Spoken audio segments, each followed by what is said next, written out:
Deixa Oi, gente, boa noite. Vamos iniciar mais uma sessão didática. A gente ficou semana passada, semana retrasada sem ter, semana passada foi HDA e agora essa semana vai ser sobre cetoacidose diabética, estado hiperosmolar hiperglicêmico. Vai ser apresentada pela Juliana, que é residente de medicina de emergência do João 23, e ela está sendo preceptorada pela doutora Patrícia, coordenadora da residência de medicina de emergência do Hospital João. Bem-vinda, Juliana e Patrícia, obrigada por compartilhar essa aula aí com a gente. Boa noite, pessoal. Obrigada, Clarice. Eu vou começar a aula apresentando 3 casos clínicos sobre os cenários de cetoacidose diabética e estado hiperglicêmico hiperosmolar, para a gente dar uma pensadinha sobre esses cenários e, no final, a gente discutir esses casos clínicos, tá? Caso 1, uma mulher de 21 anos, com diagnóstico de DM1 há 5 anos, usuária de bomba de insulina nos últimos 2 anos, foi admitida com queixa de fraqueza e incapacidade de comer no último dia. A bomba de insulina da paciente parou de funcionar 2 dias antes da visita ao hospital. Não havia história de febre, nem náusea, nem vômito, nem diarreia e nenhum outro sintoma sugestivo de qualquer patologia infecciosa. Ao exame, a paciente apresentava desatação moderada com perda de turgor cutâneo. Os exames dela, da admissão, tinham uma glicemia de 74, com um global de leucócitos de 12.000, com uma gasometria indicando um pH de 7,11, com bicarbonato de 6,1, e ela tinha cetonúria e também cetonemia. Tinha beta-hidroxibutirato positivo nos exames, tá? O caso 2 também é de uma mulher que chega no departamento de emergência de 25 anos, tem diagnóstico de DM1 há 10 anos, uso de insulina glardina ao deitar, insulina asparte em escala móvel, conforme necessário antes das refeições, veio com queixa de queimação ao urinar e febre intermitente de alto grau, associada a calafrios. Ela também se queixava de náuseas desde as últimas 12 horas e, portanto, não conseguia se alimentar de forma adequada. No exame físico, no momento da admissão, ela apresentava leve sensibilidade suprapúbica e suas membranas mucosas estavam secas. Ela não havia sensibilidade no ângulo retal e o restante do exame físico dessa paciente também era normal. A glicemia da admissão dessa paciente era 97, tinha um global de 17.000, ela tinha um sódio de 136, um potássio de 3,7, uma gasometria com pH de 7,03, com um bicarbonato de 6,7. Tá? Ela tinha cetonemia positiva também. Já o terceiro caso é um caso que eu atendi na emergência, é um caso clínico meu, é um paciente de 22 anos, sexo masculino. Ele deu entrada no departamento de emergência com queixa de dor abdominal, de vômitos e prostração, iniciados com um dia de evolução. Tinha um quadro febril de antecedente a esses sintomas. Ele procurou atendimento médico, foi diagnosticado com pneumonia comunitária. Ele foi prescrito um antibiótico, liberado para casa com orientações. Ele retornou no dia seguinte com esse quadro aí de dor abdominal, vômitos e prostração. Ele é rígido, sem alergias, etilista social e sem, não é tabagista. No exame físico, ele tinha um murmúrio diminuído em base, ele estava taquipneico, sem esforço, e ele também estava um pouquinho taquicárdico na chegada. O laboratório dele tinha um global de 21.000, com 3% de Baston, 60% segmentados, o pH da gás era 7,25, com BIC de 14, potássio de 4, e a glicose da chegada estava 500. Então, minha aula vai falar sobre as principais síndromes metabólicas, que são a cetoacidose diabética, estado hiperglicêmico hiperosmolar, e a cetoacidose euglicêmica aí, também nesse quadro. 4 a 9% das internações hospitalares estão relacionadas a essas 3 etiologias, sendo que a principal é a cetoacidose diabética, que tem média de 4,6 a 8 episódios o paciente tem a cada 1.000 pacientes diabéticos por ano. A taxa de mortalidade da CAD é menor que 3%, é baixa porque hoje a gente tem um tratamento bem estabelecido. A cetoacidose diabética euglicêmica, ela é responsável por 2,6 a 3,2% das internações de CAD na atualidade. Já o estado hiperglicêmico hiperosmolar é menos de 1% das internações dos pacientes com DM, mas, em compensação, ele tem uma taxa de mortalidade maior, de 3 a 20%, e está relacionada principalmente ao fator precipitante dessa doença. Geralmente, a apresentação clínica da CAD em crianças e adultos jovens, que a gente vai ver, é uma doença de uma instalação mais rápida, né? O paciente ele vai ter hálito cetônico, vai estar taquipneico, né? Uma respiração de Kussmaul. Isso ocorre principalmente quando o paciente está com pH abaixo de 7,2. O paciente apresenta no departamento de emergência com náusea, vômito, dor abdominal. Isso é o quadro clínico mais clássico, assim, da cetoacidose diabética. Já o paciente no estado hiperglicêmico hiperosmolar, geralmente é um paciente acima de 40 anos. A doença ela tem uma instalação mais progressiva, mais insidiosa, de vários dias. Esse paciente ele pode chegar já com rebaixamento do nível de consciência e desidratado. Na cetoacidose euglicêmica, ela geralmente está relacionada a jejum prolongado, atividade física extenuante, ou uma infecção associada ou uso dos inibidores de GLT2 associado ou não. Geralmente pode estar esses novos medicamentos, os inibidores de GLT2, eles são hoje os grandes responsáveis pela cetoacidose euglicêmica.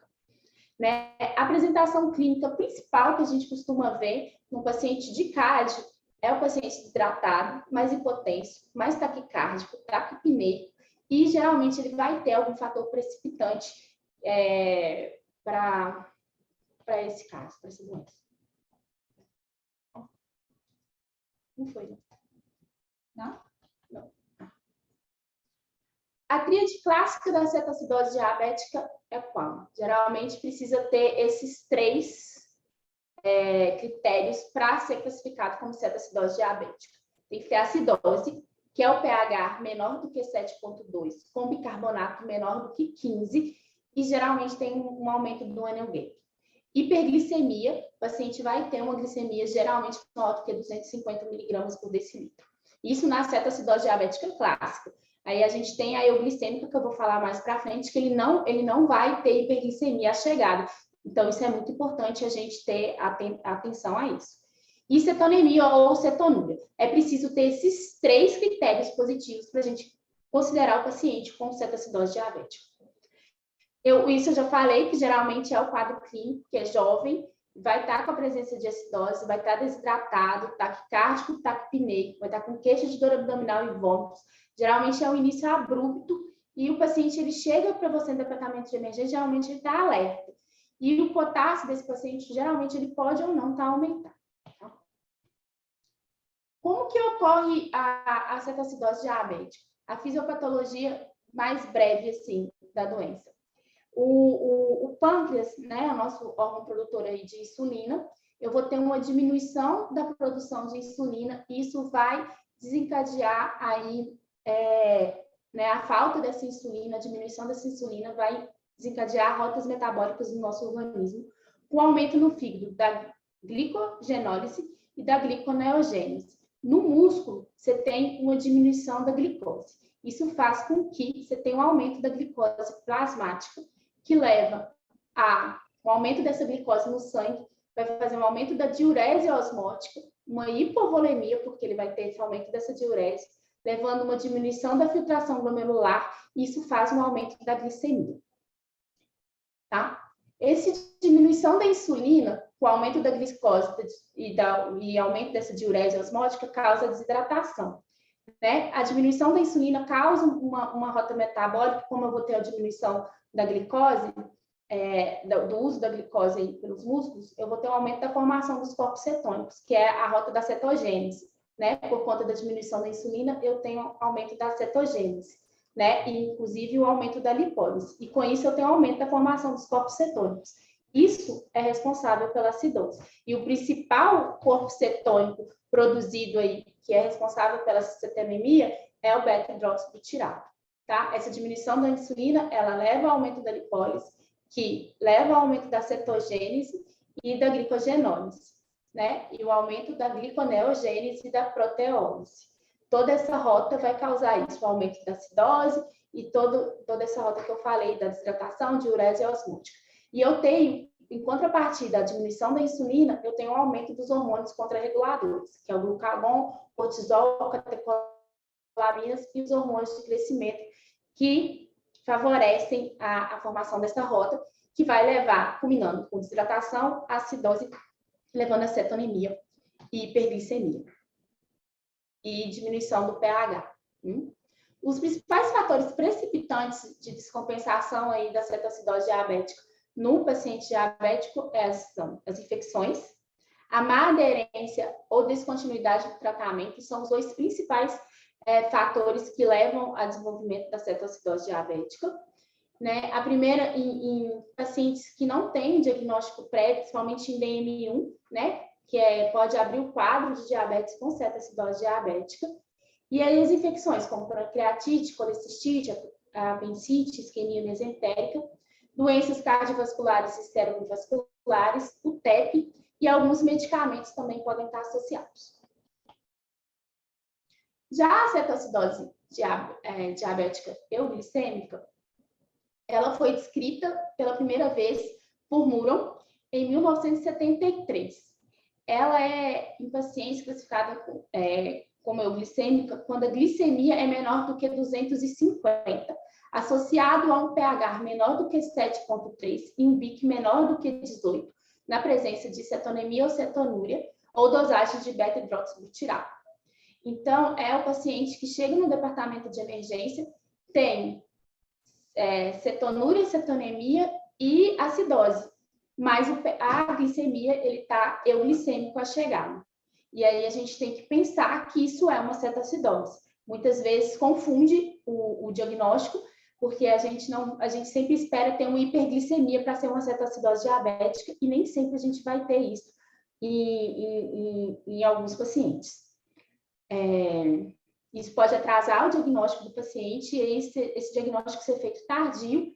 E eu já tive isso no departamento de emergência, que o diagnóstico do meu paciente foi feito bem tardio, porque ele era um caso de cardioglicêmica. E aí, quando foi feito o diagnóstico, ela já estava com pH de 6,7, então um pH bem baixo.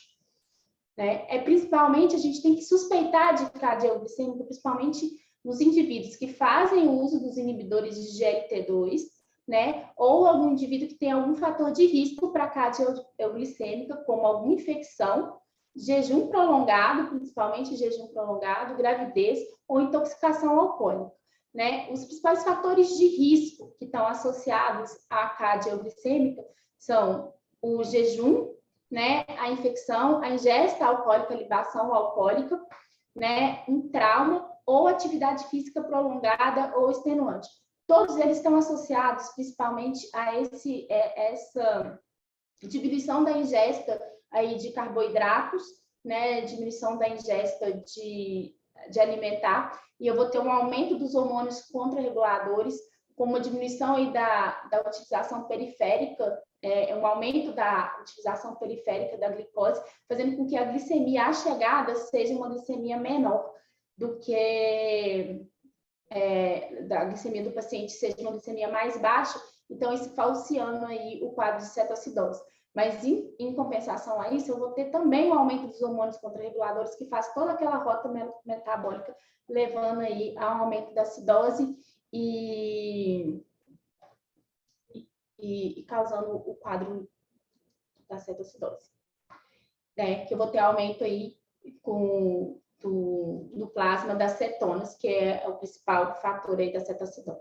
Quais são os principais inibidores? A dapagliflozina e a empagliflozina, eles são principalmente usados para tratar o DM2 em monoterapia, mas está sendo usado também em off-label no DM1. Eles aumentam muito o risco, principalmente no DM de longa data ou no DM que tem fatores precipitantes. Esses inibidores da GLT2, o que eles causam no organismo? A nível do pâncreas, eles vão ativar as células alfa e vão deprimir as células, inibir as células beta. E aí, com isso, ao ativar as células alfa, eles aumentam o glucagon e diminuem a produção de insulina. Com isso, eu vou ter o aumento da lipólise, isso estimula a cetogênese, com isso eu tenho aumento da cetonemia no sangue. E ao inibir a insulina, eu vou ter aí o estímulo para a glicosúria, e aí eu tenho a diminuição da reabsorção de glicose, isso faz com que também o paciente, eu tenho aumento da glicosúria, diminuindo a absorção de glicose, faz com que a glicemia desse paciente também seja menor na chegada do tratamento de emergência. Já o estado hiperglicêmico hiperosmolar, ele se diferencia da cetoacidose, porque a tríade clássica que o representa é o paciente chega com glicemia acima de 600, a osmolaridade dele é maior do que 320 e ele vai estar com pH de 7,3. Ele não vai ter acidose à chegada, mas ele vai ter uma hiperglicemia muito importante. Essa doença ela tem uma instalação mais insidiosa. O paciente ele vai ter, geralmente, queixa de pólips, polidipsia, polidipsia, perda de peso, todas aquelas pólips clássicas do diabetes. Pode ter dor abdominal ou não associada, e pode geralmente estar desidratado, e é um paciente que vai ter um rebaixamento do nível de consciência, dependendo do quão demorado foi a chegada dele ao departamento de emergência. Tá? A fisiopatologia ela é um pouco diferente da cetoacidose, porque eu não vou ter o estímulo da rota metabólica para a produção de cetoácidos. No estado hiperglicêmico hiperosmolar, eu vou ficar mais, a rota metabólica, ela se direciona mais para a hiperosmolaridade e o aumento da glicogênese e da glicogenólise. E aí, com isso, eu tenho um aumento da hiperglicemia, um aumento da glicosúria, né, levando à desidratação e hiperosmolaridade sanguínea. Tá? O quadro clínico que eu já falei lá em cima, que é isso que diferencia, né? Que geralmente na CAD são mais jovens e no estado hiperglicêmico geralmente são pessoas mais velhas, acima dos 40 anos. É bem importante a gente pensar, mas isso não é regra. Isso pode, já vi cetoacidose, já atendi cetoacidose em paciente de 80 anos. O que é mais importante é a gente ver a clínica do nosso paciente e interpretar os exames laboratoriais de forma adequada. Quais são esses exames que eu vou solicitar para o diagnóstico de cetoacidose? Gasometria, que vai ser o meu primeiro exame, depois eu posso solicitar a gasometria venosa, tá? Glicemia sérica e depois glicemia capilar, ionograma, hemograma, EAS, cetonemia ou cetonúria, né, um eletro, posso pedir raio-x de tórax, aí pensando em investigação aí infecciosa e função renal. Qual é a abordagem que eu vou fazer para esse paciente no departamento de emergência? Minha avaliação inicial, né, ele chegou para mim, eu vou avaliar o grau de desidratação, né, se esse paciente está com choque ou sem choque, isso é muito importante, o estado de consciência do meu paciente, né? E se ele tem alguma evidência de infecção, isso é muito importante, porque já pensando em fator descompensador que levou a essa infecção. Vou pedir os exames e vou avaliar se esse meu paciente tem rebaixamento. Eu posso avaliar, pedir uma TC de crânio, colher líquido, o eletro, né? Vai me ajudar muito suspeitar de distúrbios hidroeletrolíticos, de um IAM associado, né? E como é que eu vou conduzir. Solicitei meus exames iniciais, principalmente aí a gasometria, que é o principal exame que eu vou ter que ter mais rápido ali, se eu estou suspeitando de cetoacidose diabética ou estado hiperglicêmico hiperosmolar. Com a gasometria em mãos, né, eu vou começar a classificar esse meu paciente. E eu faço a classificação dele conforme aí o pH e o bicarbonato, em leve, moderado e grave. Tem outros critérios que também me ajudam, mas esses dois são os principais, né? Um pH menor que 7,3 com bicarbonato menor que 15, eu já considero aí que é leve. Ela moderada, ela passa quando o pH já está abaixo ali de 7,2 até 7,1 e um BIC ali de 10 até 15. E grave quando é o pH menor do que 7,1 com bicarbonato menor do que 5. Quais são os critérios em que eu vou pensar em pedir CTI logo de cara para o meu paciente? É uma cetoacidose grave, que tem um tempo de evolução, doença com tempo de evolução prolongado. O paciente tem sinais de choque na chegada já e alterações no nível de consciência.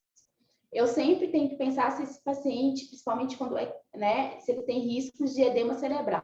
Em quem? Em crianças com menor igual a 5 anos, menor que 7,1, com PCO2 muito baixo, ureia muito elevada, eu vou ter que ficar muito atento nesse paciente, principalmente se ele rebaixar, porque eu posso ter edema, posso ter um risco maior de edema cerebral nesses pacientes, tá? E aí eu vou ter que pedir TC nesses casos. Aqui está a tabelinha que mostra os outros critérios também que eu uso para classificar se a cetoacidose diabética em leve, moderada ou grave, mas o principal é o pH e o bicarbonato, tá? E o estado de consciência também me ajuda.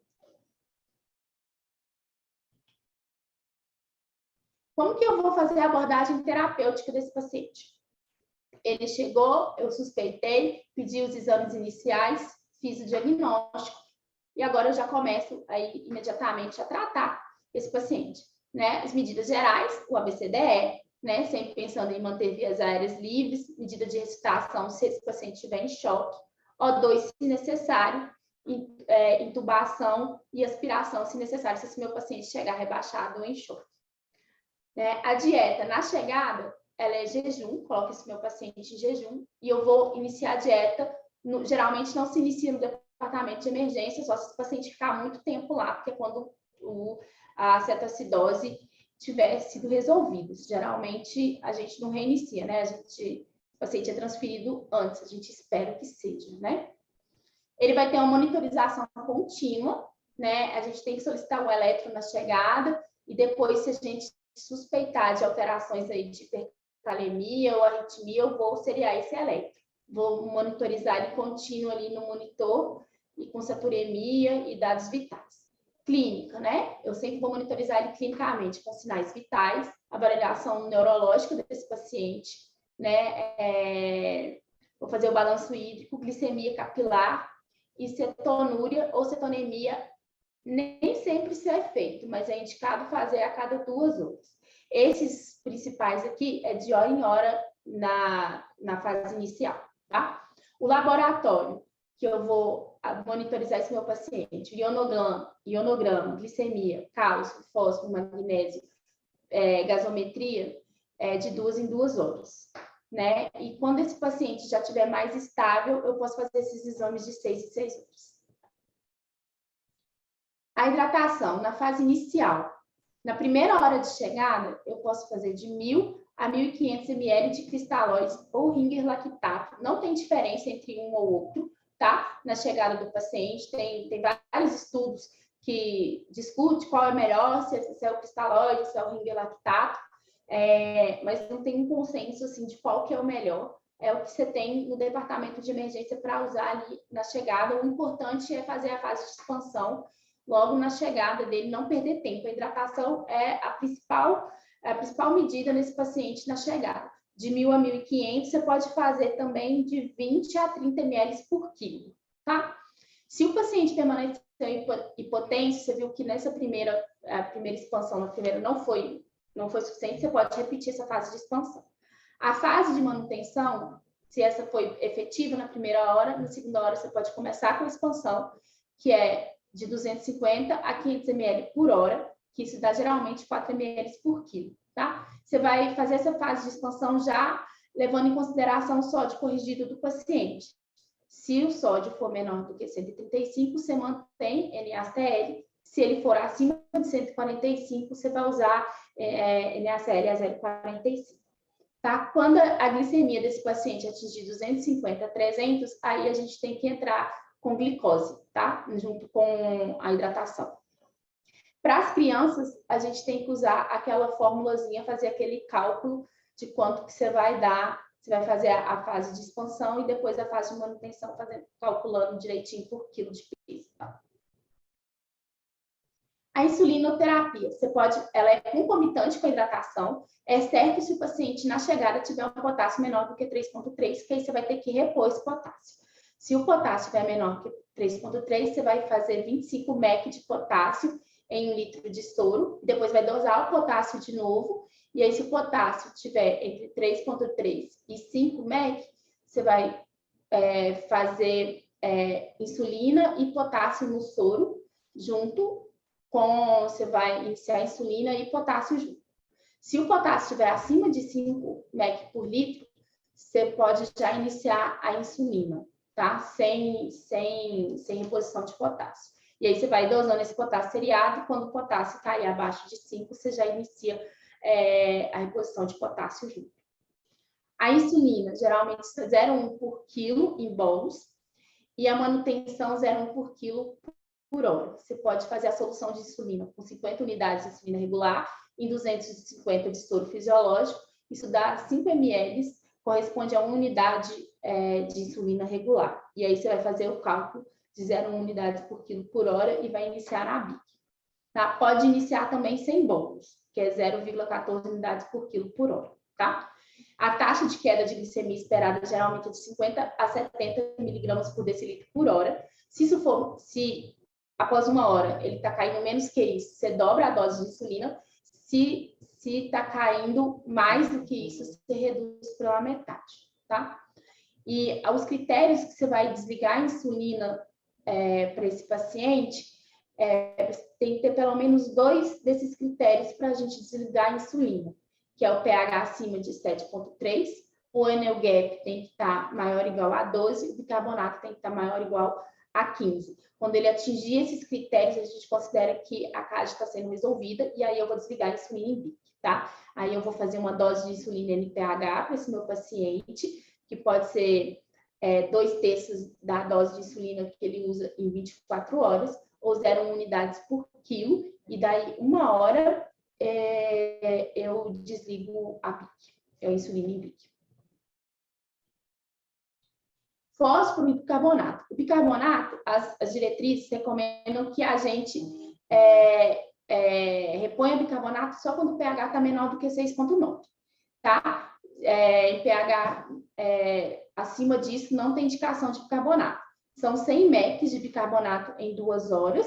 Você solicita uma nova gasometria em 1 a 2 horas, ou você pode fazer 1 a 2 mEq por quilo, tá?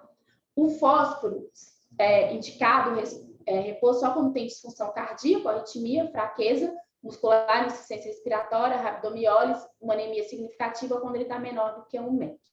Aí você faz 25 mEq de fosfato de potássio, mas assim, é muito raro precisar. Esse sistema de 2 bolsas é um sistema quando você vai fazer reposição de glicose junto e de solução salina. Numa bolsa você vai colocar NaCl, potássio, e na outra você vai colocar com glicose. E aí você vai ajustar quanto que você vai colocar por cento de uma bolsa e quanto que você vai infundir de outra bolsa, conforme a glicemia do paciente. É muito difícil fazer esse sistema de 2 bolsas. Eu já tentei fazer ele na emergência, mas é muito confuso, sabe? Eu nunca consegui, não. Não sei se alguém tiver uma experiência melhor para me dizer como que consegue. Eu acho ele confuso.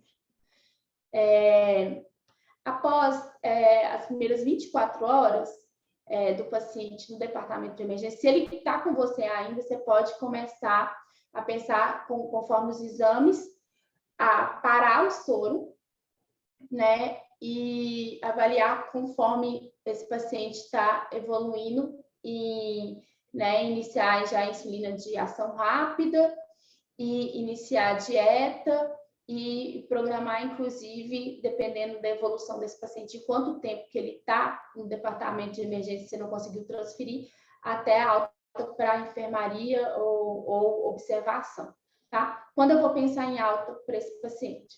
Quando esse paciente não tiver mais com acidose, né? Ele tiver apenas com hiperglicemia sem cetose, aí eu posso pensar em uma alta dentro de 12 a 24 horas após o controle dos fatores precipitantes e a reversão da cetoacidose ou do estado hiperglicêmico. E todos esses pacientes internados, antes da alta, ele tem que ter controle do seu quadro clínico e dos fatores precipitantes.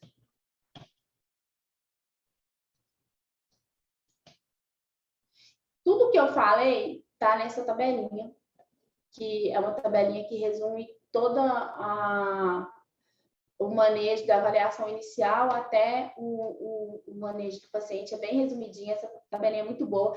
Ela está no manual da USP. Ela resume bem. As principais complicações que a gente tem dos pacientes com essas doenças são hipoglicemia, que é a mais frequente. Por isso que é muito importante a gente não esquecer de repor glicose quando esses pacientes chegam na glicemia de 200 a 300. Hipervolemia, então, principalmente nos pacientes que têm disfunção cardíaca, a gente tem que avaliar quanto a gente está dando de volume para esse paciente e sempre reavaliar. Alcalose metabólica, principalmente se esse paciente precisar de reposição de bicarbonato, então a gente tem que sempre monitorizar esse paciente para evitar uma alcalose, tá? Tromboembolismo venoso, porque tanto a CAD quanto o estado hiperglicêmico são fatores trombóticos, então, se esse paciente vai ficar muito tempo internado, é indicado uma profilaxia, tá? Mucormicose foi indicado como uma complicação, mas ela é mais rara, e o edema cerebral também é uma complicação que pode acontecer, ela é mais comum em crianças, então é muito importante a gente suspeitar quando isso ocorrer. Bom, aí aqui é como que os casos clínicos foram manejados. O primeiro caso, que foi aquela moça de 22 anos, ela foi tratada com bolos de 4 litros de soro fisiológico. Foi feito um gotejamento de insulina de acordo com o protocolo, com base nos níveis de glicose para ela. Ela foi classificada como uma cetoacidose diabética euglicêmica, tá? E já por conta da glicemia dela tá normal, ela já recebeu glicose já logo de início, depois do bolo de soro fisiológico. E o perfil metabólico básico dela foi monitorado a cada 4 horas. Os níveis séricos de glicose foram verificados também, de horário. E quando os níveis de CO2 dela foram maiores ou iguais a 18 e o N-gap dela foi menor que 12, a insulina foi desligada e ela foi colocada em insulina de ação prolongada. Ela teve alta com insulina de ação prolongada e ação curta. Esse caso, ele está no livro de medicina de emergência, esses 2 casos, tá? O caso 2, ela também foi tratada com 5 litros de soro, com bolos intravenoso para reverter a desidratação, também iniciada insulina logo no início, né? E o protocolo aí de glicemia capilar. Ela, logo depois, foi iniciado dextrose para ela, em solução salina, sistema de 2 bolsas. Como ela tinha um fator precipitante, que era infecção, ela recebeu um antibiótico para ITU. E quando o caso dela se resolveu, ela recebeu alta com glardina e asparte, igual aos níveis que ela estava pré-internação. O meu paciente, inicialmente, ele era um paciente de 50 quilos. Eu fiz inicialmente para ele um bolo de 2,5 de cristalóide, sintomáticos. Iniciei insulina em BIC até iniciar o controle de glicemia. E logo depois, esse paciente ficou comigo 2 horas só. Eu consegui encaminhar ele para o CTI, para a continuidade de cuidados. Quando eu enviei ele para o CTI, ele já não estava mais vomitando, ele estava mais estável. E o pH dele já estava 7,3, mas ainda o bicarbonato estava um pouquinho baixo. Essas foram as minhas referências. Isso.